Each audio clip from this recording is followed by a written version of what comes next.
Well, good afternoon, good morning, good evening, bonjour, buenos dias.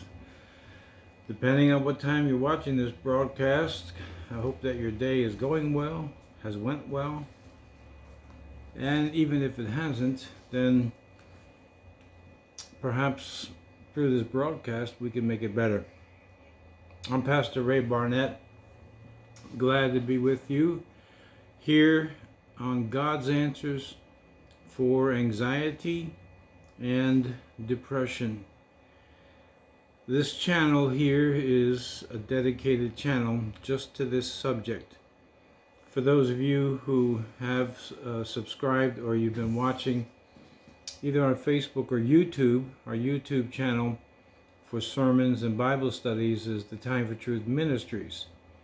This channel is Pastor Ray Barnett, easy to find, easy to remember, but it's dedicated just to the subject of overcoming problems with anxiety, depression, and mental health disorders. So we have two channels, as you know if you've been watching, but I mention this every day for those who are new and maybe watching for the first time. If you're interested in this subject, which I have been now referring to as an online class, rather than just, whatever people do on YouTube when they make videos. This is more of a class of teachings, and teachings that will crisscross and go back and forth. And so it's important, if you're interested in overcoming anxiety and depression, mental health disorders God's way, that you subscribe to the channel, and then make sure you hit the notification button, that little bell there, so that you know when I'm uploading videos for you to view on this subject. All right, so we are picking up subscribers on a fairly regular basis now, which I'm happy for that. This is indicating to me that the interest is, I already know the problem is out there and it's very, very big. But I'm looking for who's interested in watching these videos and listening to these teachings, but most importantly, who is interested in applying them. Okay, with that said, we left off last week talking about the stigma that goes along with mental health issues, mental health disorders, and also the stigma still associated with anxiety and depression. Many people don't want to talk about it. They don't want to relate it to anyone except perhaps obviously those cases where it's necessary to relate it to your spouse, your family, your people who already know perhaps, but it's still a subject that most people don't want to talk about. With that said, the stigma is very difficult to overcome, and we spent a couple of lessons on this already. Then the last two lessons we were talking about guilt, and I gave you a situation of a woman I worked with many years ago, and how she overcame not only her mental health problem but an issue in her marriage that dealt with the subject of adultery. So we have these lessons that are crisscrossing all over the place, and they're going to continue. And keep in mind, one of the best ways to teach anything that's important is you have to repeat the lesson again and again and again. So if you are ever tempted, you're watching this broadcast and you say, gee, he just said that yesterday, the day before, and even the month before. Keep in mind that it's done intentionally.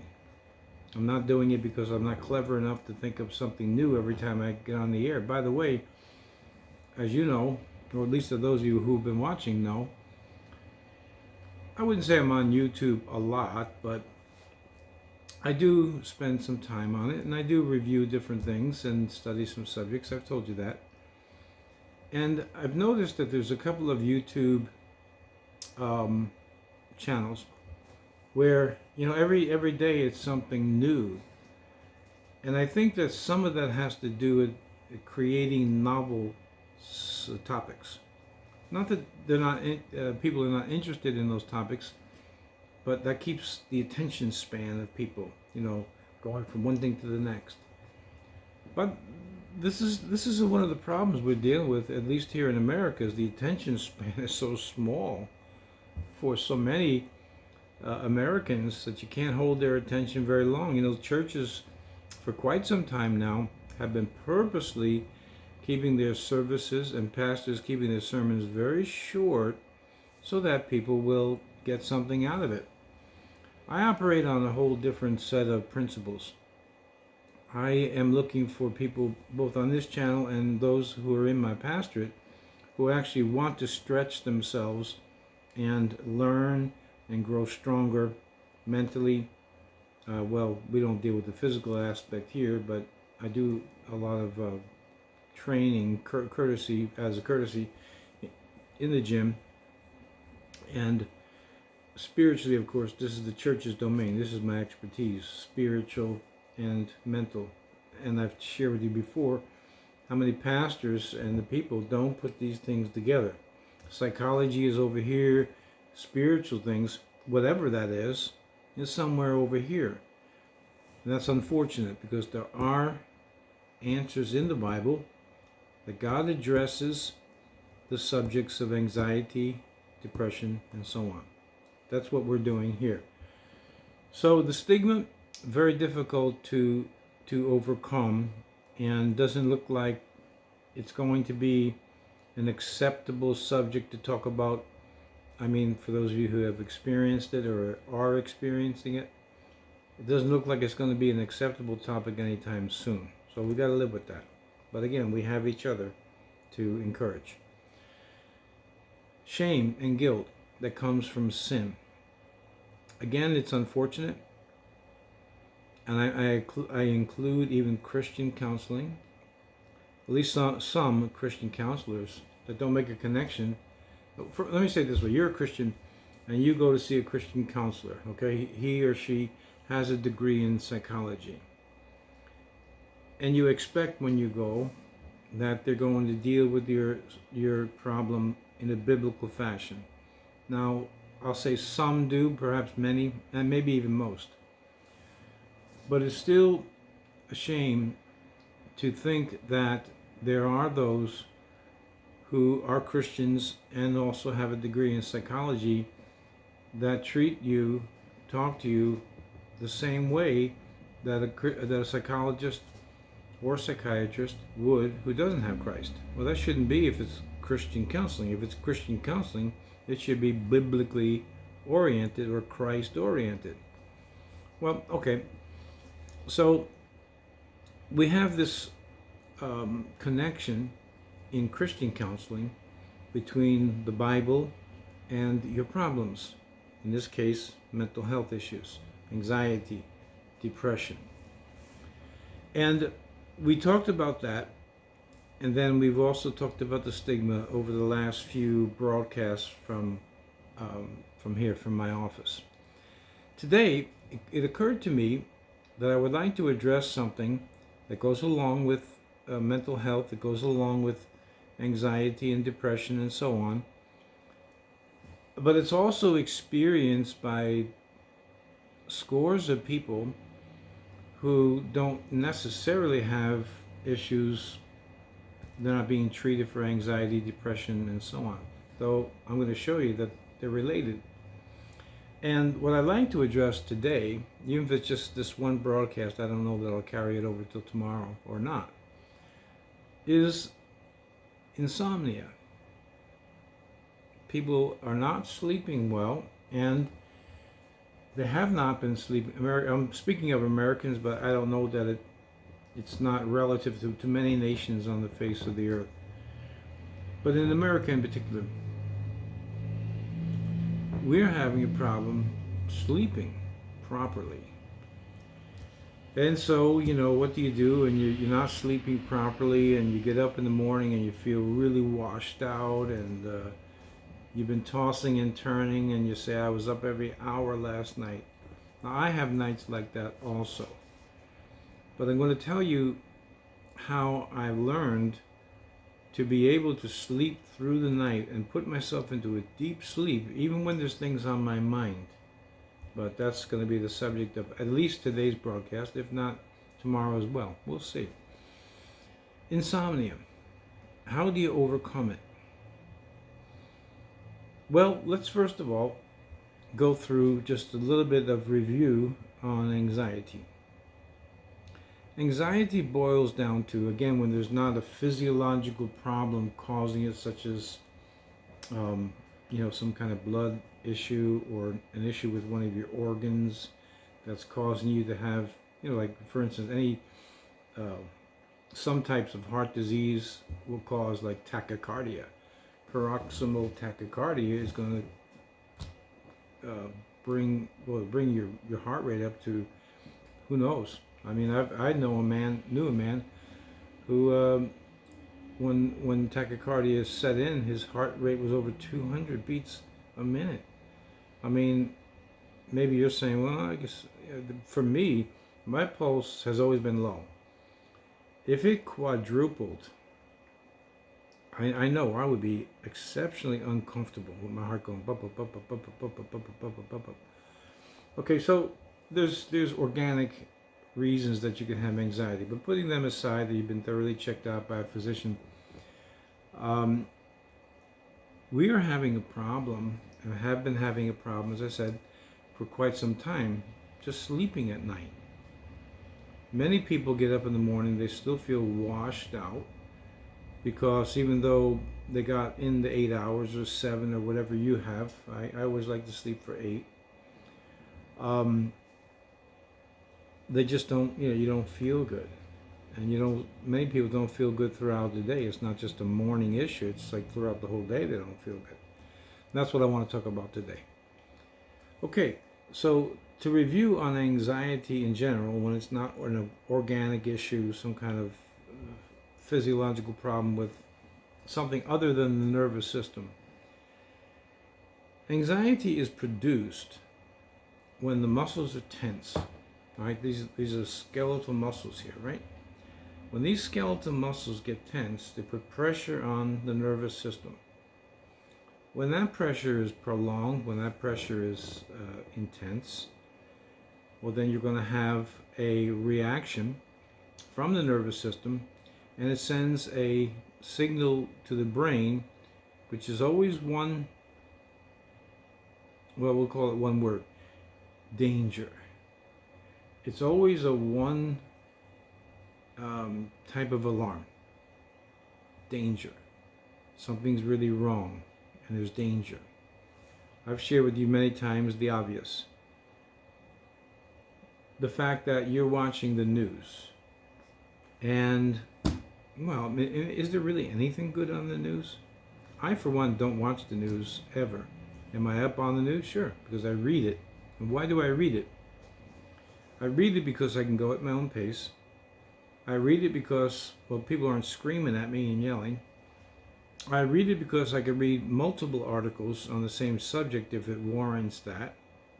I mean, if there's a fire somewhere, that's pretty much all I need to know. But if it's something more important, like COVID-19, which I'll go beyond reading into researching. Well, I can't get that on a local news channel. Besides that, again, I don't want someone screaming at me or getting me, purposely manipulating me into a spirit of fear. Okay, that's me. You could do it whatever you want, but that's how I do it. I just don't watch the news. I don't enjoy it one bit.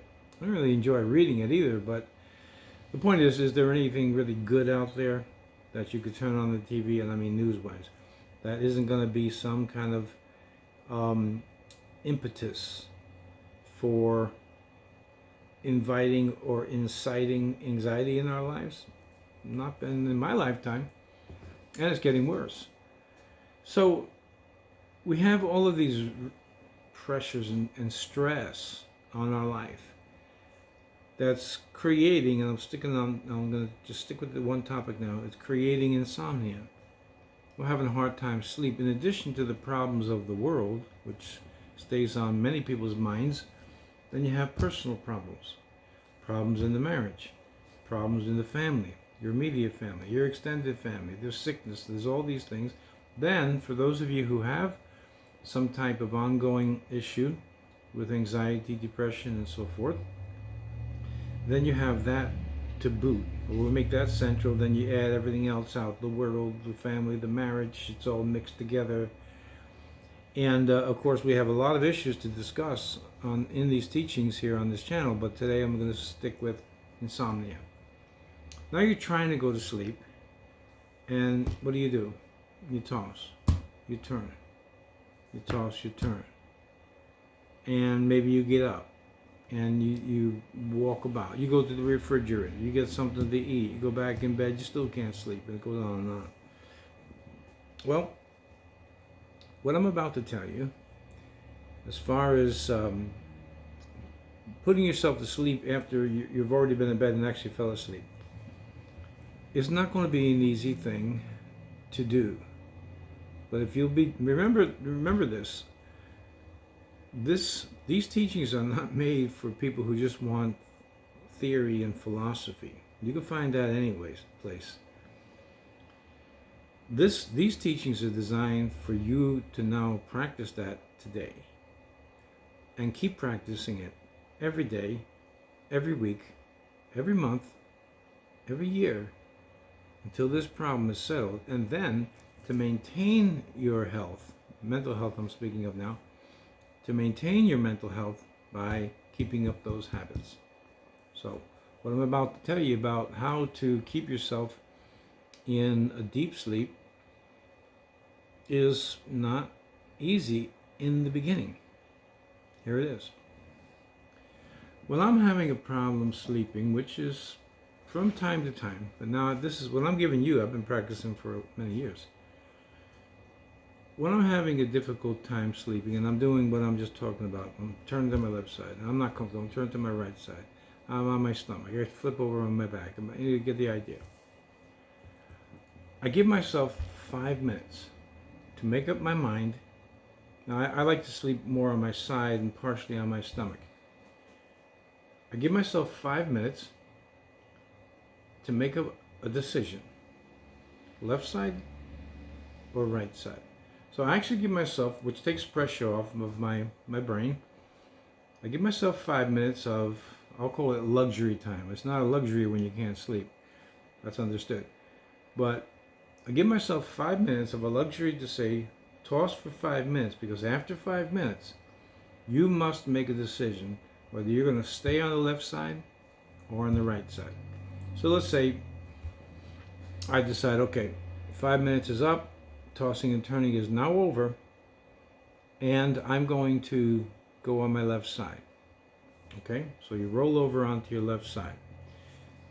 Let's add one thing in there. Depending on how intense the stress is, how tense you are, how much is on your mind, that's going to make this decision even harder. But this is how it works. Once you make a decision, I'm going to go onto my left side, then the tension may actually increase, because the muscles want to keep moving around. They want to have that motion. But through an act of the will, you force your body to stay absolutely still. And I mean absolutely still. I have a habit that I picked up many, many years ago as a drummer. Just tapping my fingers. So sometimes I'll permit myself the luxury of playing songs on the pillow. But even that, I say, okay, now you got a few minutes to play around, then you stop moving everything. You can't move your fingers, can't move your toes, your legs, feet, hands, head, nothing. Just like a statue. Also by breathing deep, which is no secret right now. You can find that again in any book or any teaching on the internet. It's not any secret. By breathing deep, you're also helping your body to not only to relax, but you're helping to increase the nitric oxide in your body, which is going to, with enough proper amount of nitric oxide in your body, you're going to be able to dilate the vessels, your vascular system. You're going to be able to also keep them smoother, but that's in a steady habit of building up nitric oxide in the body.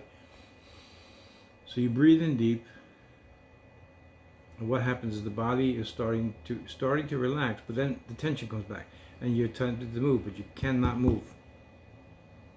There's no more. In my case, I give myself 5 minutes. You may do 2, you may do 10, but have a cutoff point where you're going to say, that's it. There's no more motion. There's no more movement. And that's where the real struggle comes in when it comes to insomnia or falling asleep. Just initially falling asleep. We'll talk about staying asleep in just a second.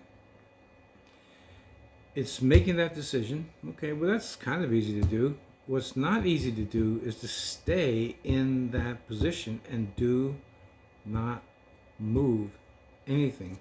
Even if you're a drummer, and drummers are notorious for banging on things,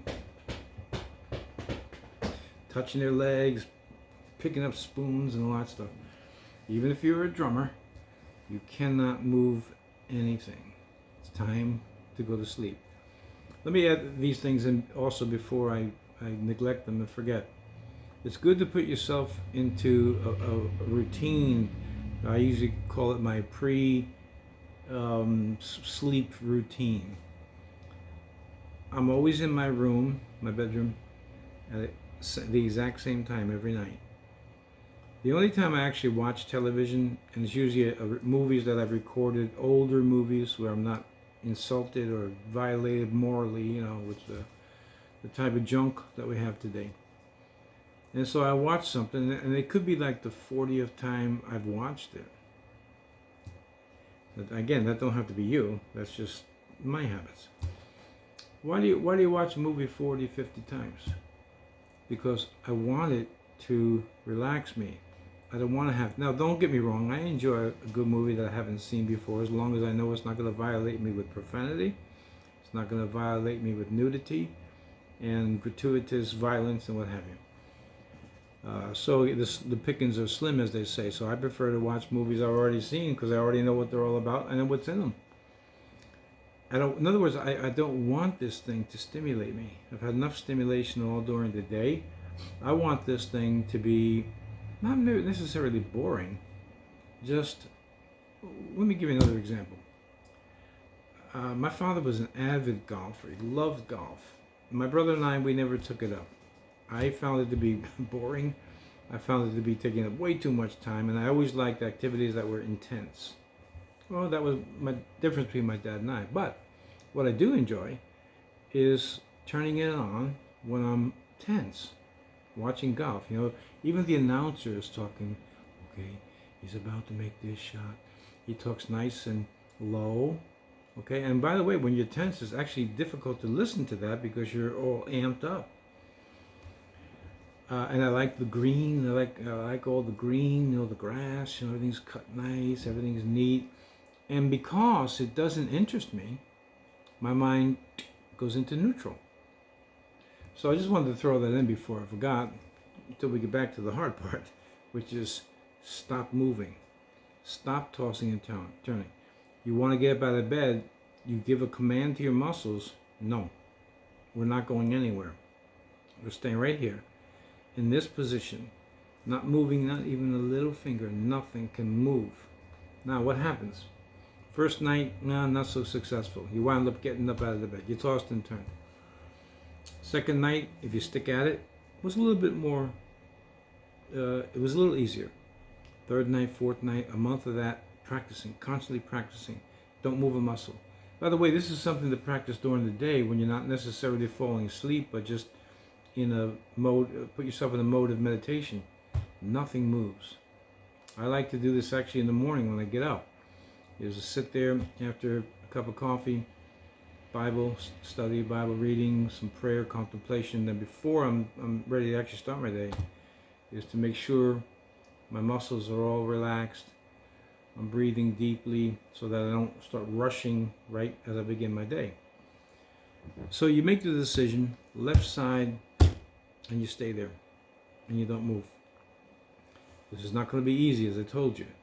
This takes discipline. This takes an act of the will, where the will must win over the action of the muscles. Okay, so here's the thing.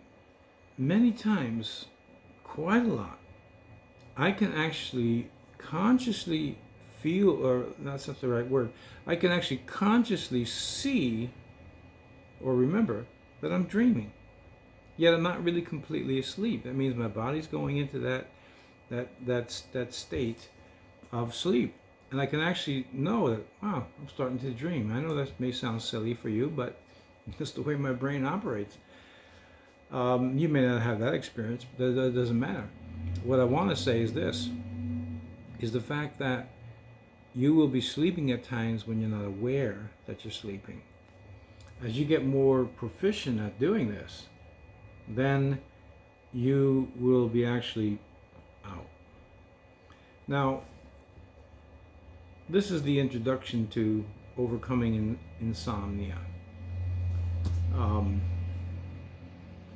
You can be going and getting a script if that's what's necessary because it's just that bad. Well, okay, but you don't want to live. In fact, your doctor's not going to want you to be living on sleeping medication for too long. It can become very addictive. And whenever I've taken some sleeping aids, which has been very infrequently in my life, I always wake up with kind of really out of it, kind of a feeling that I just don't like.